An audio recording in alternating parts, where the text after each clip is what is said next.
Well, we're continuing through this second week of Christmas, and for those of you, for most of we'll say obviously the United States and other parts of mostly the northern the northern hemisphere, from what I remember, the Epiphany was not celebrated yesterday. It was celebrated on Sunday. So we're continuing with yesterday being Tuesday of the week between Epiphany and Baptism of the Lord. That's actually what it's called. So now today we're obviously in Wednesday, and we're still continuing with 1 John, which is what we do through the Christmas season. Through the Christmas season. And the Easter season, by the way, remember our first reading is always from the Acts of the Apostles, talking about spreading the message of the resurrection of Christ. But here we're looking at the Christmas season and 1 John. And the focus of 1 John is always on love of God, love of neighbor. That's what we're called to do. And I've been thinking about this a lot, which is basically the reason for the Christmas season to think about this a lot. And one of the things that popped into my mind is, I deal with a lot of people who are afraid of sin, understandably. I mean, we should avoid sin, but they're afraid of committing sin, and their focus is on, not committing a mortal sin. And there's plenty of people that will teach them that. However, how many people have learned to focus on loving others? And remember, is a saying I've used many times, you can follow the 10 commandments and not live the two, and the two are love the Lord your God with all your heart, soul, mind, and strength, love your neighbor as yourself. You cannot follow the two without also following the 10. So our role is to do the most loving thing that we can. And that includes, remember, it's important, loving ourselves. So what does that mean about loving ourselves includes that? It means you don't help someone else to the point of your own detriment unless it's a unique situation. A classic example is the guy who jumps on a hand grenade. Someone throws in a hand grenade. It's either going to kill everyone, or the guy who jumps on it will kill him but save the others. I mean, that's obviously an example. You don't turn around and say, well, I need to do the loving act, but I also have to take care of myself, because you're all going to die in that case, or be severely injured. But other than that, when you're trying to help someone else, do not help someone else to the point that it's to your detriment. Going back to the famous scene that comes to us from airplanes, always remember, put the oxygen mask on yourself first before you help another, because you won't be able to help the other. So in any case, so there you go. These are important things. So how we serve, how we help another is an important thing. We want to do what's best for the other person, but not in a way that's in detriment to ourselves. And we can think of all different ways. Mother Teresa used to talk about the important aspect of even smiling. Just saying a smile, hi, how are you? I mean, I do that a lot. And some people like it, some people don't. But even that whole aspect of smiling and saying, oh, good morning or something like that can literally change someone's day, especially if they're suffering from severe depression and they feel so isolated in themselves. And then all of a sudden you say, good morning. They may turn around and say, what's so good about it? But they also recognize that you recognize them, that you understood they exist. And that's an important aspect, especially when someone's dealing with depression. But if you really look at this focus on not committing sin, it has zero focus on loving others. And technically, if you aren't loving others, you are committing sin. But no one ever brings that up. Yet that is in fact true. And that's what we're looking at. The reading today is from 1 John, as we've been looking at all week. And 1 John it talks about the whole concept of loving others, that important reality of loving others. So looking at that, and we see that as God loves us, he says, so must we love another. This is important. And one of the ways that we can recognize that we love God is if we love another. Because one of the things that's, I forget who said it, but you only love God as much as the person that you despise the most. Or you don't, a better way would be you don't love the most. Because we're called to love others, even our enemies. Now, that can be very difficult. But first of all, I think the important thing we need to know is what is the definition of love. And I talked about it last week from Father Herbert McCabe, and a theologian who one of my subscribers on Patreon has recommended through Uncharted Catholic Man. And Herbert McCabe he's passed on. He was a British Dominican. Well, what he described is love is doing what is best for the other person. So that's what it means. And it's important to understand that, because we can say that we have to love one another, but if we don't understand the term love, then we don't get what it means. And it basically means to treat another person, as Jesus says, as you would want to be treated, regardless of who that person is. And so it's important. And why is that important?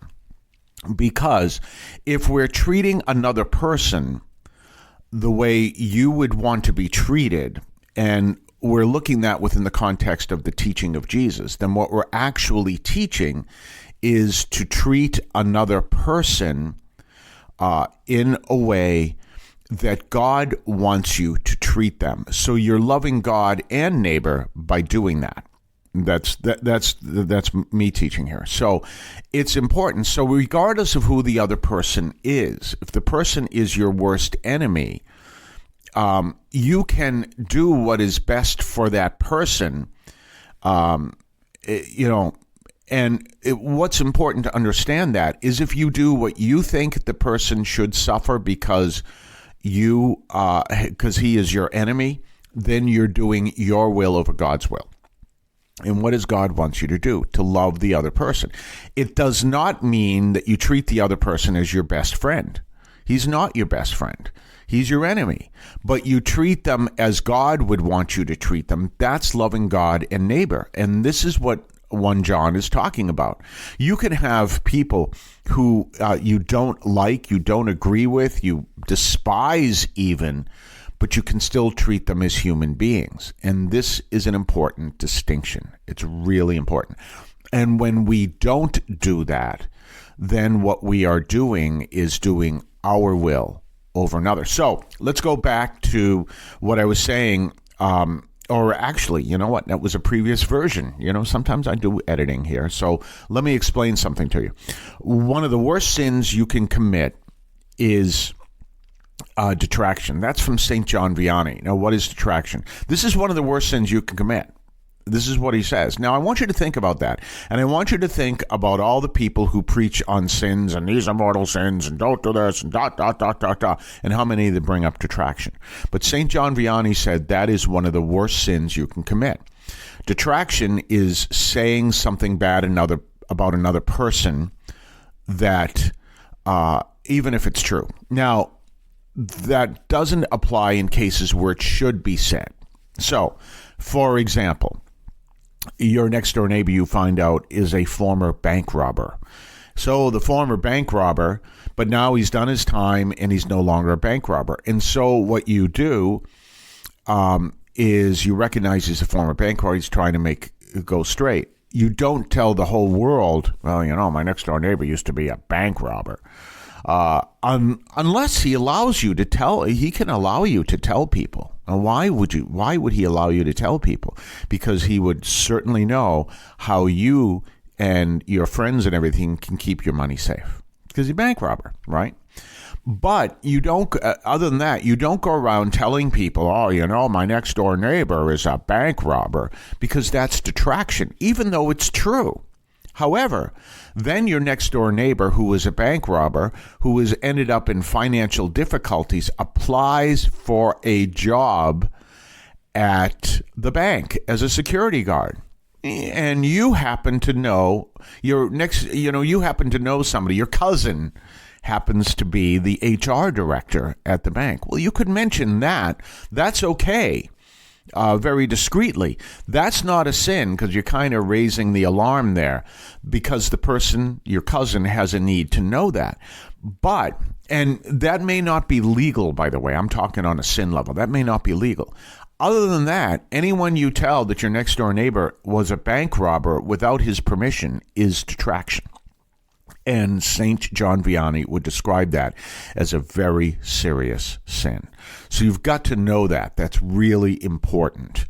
And when you recognize that that's a very serious sin, then you want to eliminate that from your life. Well, how many people do that? They do if they cyberbully. Cyberbullying, or you write stuff on the internet bad about another person. One of the interesting things, and I've talked about this before, in Massachusetts, cyberbullying is a crime. And it's not a crime in other states. And why is it a crime? Because one of the very first cases of cyberbullying that led to a suicide happened here in Massachusetts. And from that perspective, it was a high school student from Ireland. And from that perspective, the state made it it's a misdemeanor if the person does not suffer serious physical damage. It's a felony if they do. So it became a felony. You need to understand that. But in other states, it's not a crime at all. Cyberbullying there's nothing wrong about cyberbullying. In Massachusetts, it's a felony under certain circumstances. So when you look at that and you understand that, you realize that it may not be illegal in your state, but it's still a grave sin. It's a very serious sin. But how many people talk about that? How many priests will say from the altar, and that includes me, I don't speak about it that much. I do occasionally. Say from the altar, you realize cyberbullying is a grave sin. What we would formerly call a mortal sin. It's a very serious sin. You have no business cyberbullying. Well, what is cyberbullying? The sin of detraction, even if it's true. And this is an important distinction. It's important to know, because if you are committing that sin, you are not loving. And what are you doing when you're committing that sin? I will damage that person's life because I hate that person's. Whose will are you doing? Your own. Whose will are you called to do? God's will. So you see that. So we go back to 1 John and we see, what is it we're called to do? We're called, and we can say we're called to subvert our will in order to do God's will. So submit our will to God's. And so we got to understand what that means. So if you have someone who's focused on, and we talked about this a little bit yesterday, or I talked about this, I'll tell you a quick story in a minute. If you are dealing with someone who is trying to work really hard to discipline themselves so that they may appear good to God, so they're doing all these fancy disciplines, especially during Lent, only taking cold showers, not eating in between meals and all this other stuff, but not focusing on loving even their neighbor, which would be a more challenging thing if their neighbor is an enemy.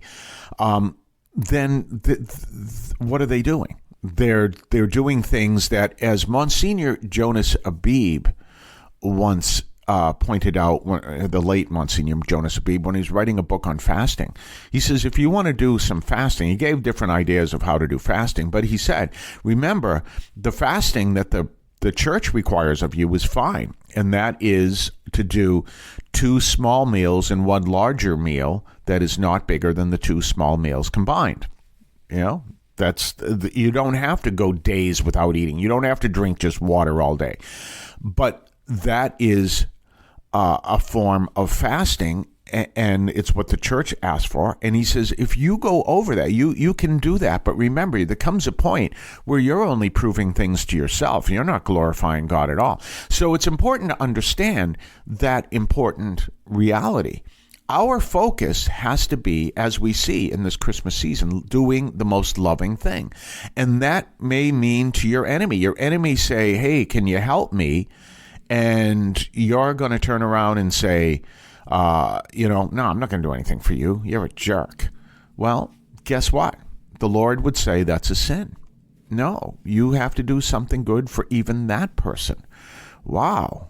and says, well, what do you need? I can do what I can. Doesn't mean that you give up everything you own for this person, but you help them to the best you can, even if it's your enemy. But if you're focused on fasting 6 days a week and you're not focusing on loving your enemy, then you're missing the point. We're going to talk more on the other side of the break. You're listening to the Catholic Audio Media Podcast, any favorite podcast platform, but you already know that. Spread the word. Let people know. And thank you for the likes and subscribes. We'll be right back. Did you know that the Catholic Audio Media Podcast is available on various podcast platforms? You can find us, among others, on Podbean, which is our home platform. You can find it on Spotify, Amazon Music, iHeart, among others.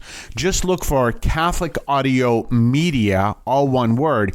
On some platforms, such as Spotify, look for Catholic Audio Media, 3 words, and subscribe and listen to the Catholic Audio Media Podcast. Don't forget to subscribe to us on Patreon. Patreon.com/Catholic Audio Media. Patreon.com/Catholic Audio Media. Check us out. Check what we have to offer. Previews of upcoming podcasts. Previews of upcoming columns over at CatholicAudiomedia.substack.com. Your ability to comment, make suggestions, even make suggestions in upcoming programs. Check us out. Patreon.com, Catholic Audio Media. We're back, and we're talking about this whole teaching of love. Now, towards the end of the reading has a really important, very important. Oh, it's funny when I'm a writer. So those 2 words, the minute I said them, but I say them verbally, are just bad words to write because they're vague. They're really important, very important. The minute I said it, I went, can you think of a better word? But that's for writing. All right, now... I'm going to be using the Dewey Rams version because I don't have to worry about copyright issues. And I'm going to change the words a little bit so it's not Old English. So anyway, fear is not in love, but perfect love casts out fear, because fear has sin, and he that fears is not perfected in charity. So, and the focus you want to understand is fear, as it says in the New American Bible Revised Edition. The basic message there is fear is rooted in punishment. How many times do people live in terror of God because that's what they learn? I was thinking about this today. It's about an upcoming column I'll be writing about just that very teaching. We teach people we're supposed to fear God, but that doesn't make any sense if we don't understand it. Fear has to do with reverence. Now, we're supposed to fear God like a child fears their parent, but they are called to love their parents. So how does that make sense? Well, they're going to do what their parent says. Otherwise, they are going to get hurt. So the parent may be very strong sometimes because they have to. They have to. I remember a story that happened in my own life. Just like every other teenage son, I had my arguments with my father, and what made it more interesting was my father was famous, semi-famous. He was a newspaper reporter for the Boston Globe. I've said that many times. So many people knew him. As a matter of fact, when he died late at night on a Thursday, and of course, family was there, so we knew. Friday morning, we started getting the phone calls. They put it on WBZ radio that my father had died. And Mom was going, it's on the radio. And it was. And of course, back then, this is long before the internet. That was in 1984. As a matter of fact, it's ironic that or coincidental that I'm talking about that today, because this would be his birthday, would be his 101st. He died at 60 years old. So one of the things we talk about is one of the things that he was part of that generation that learned to fear God and never learned about this love of God. And I remember growing up in the 60s and the 70s, and they'd say, what is this love of God stuff? Remember, around that time, people would say, God loves you, God loves you. They would say, oh, remember, God loves you. But he said, we always learned to fear God. And that generation, as I've explained before, learned an image of God that is exactly what you see in The Wizard of Oz. That was the image of God. That silence, unity, and that's how people learned who God was. And so then when you come back and you look at this fear having to do with punishment, and you live in fear of God. And 1 John says that's not supposed to be our relationship with God.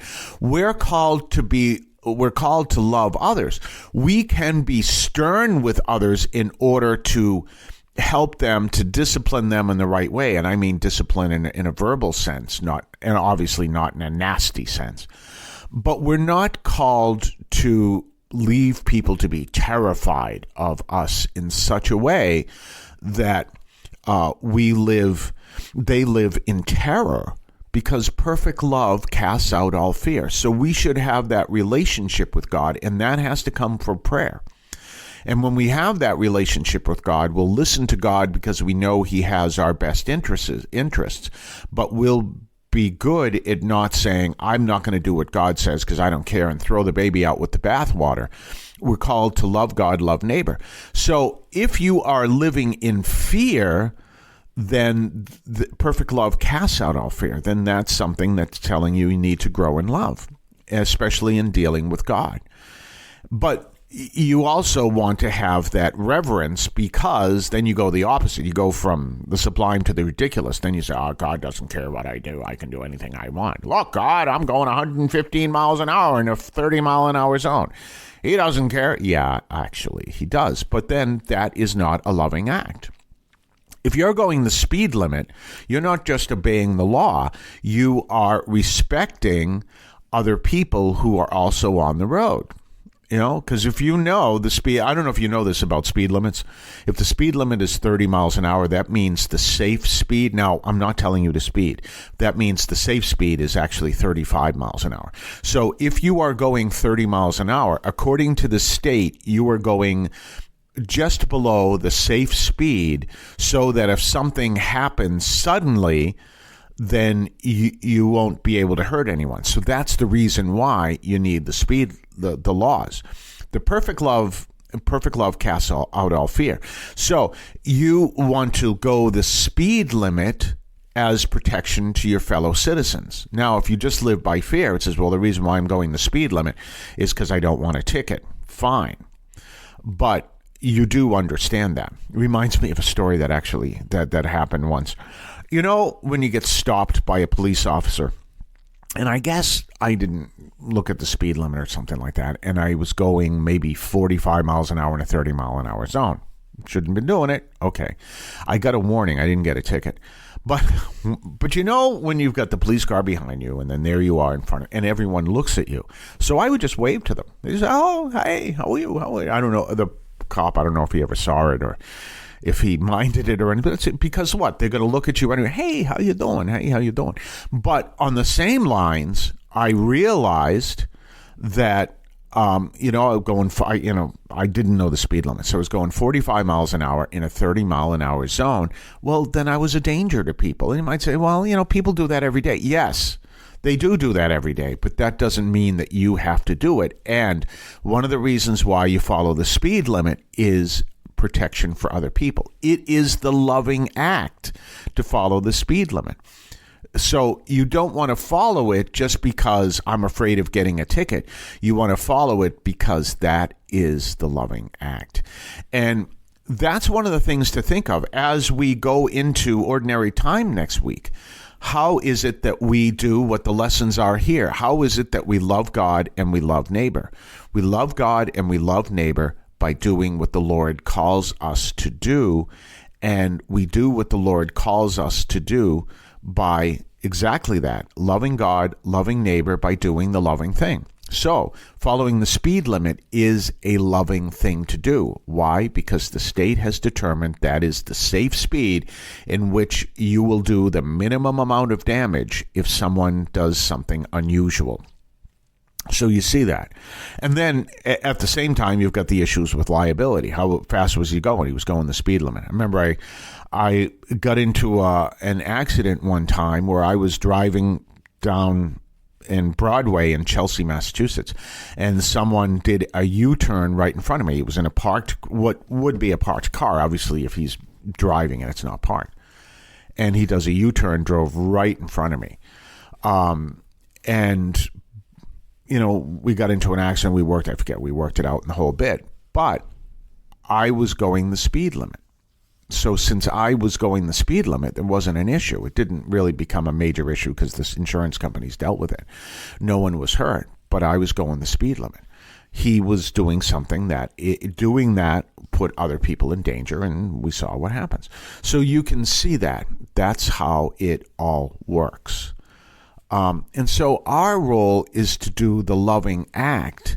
And it may, sometimes we can think of it in big terms, but doing something as simple as going the speed limit is a little term, but you're actually doing the loving act because you are going the speed that is considered safe by the state that will do the least amount of damage. If someone just jumps in front of your car by accident and, they didn't see you and they just walk in front of your car, you're going 30 miles an hour and you hit them, well, you had no control over that. But in that scenario, you still did the least amount of damage according to the speed limit.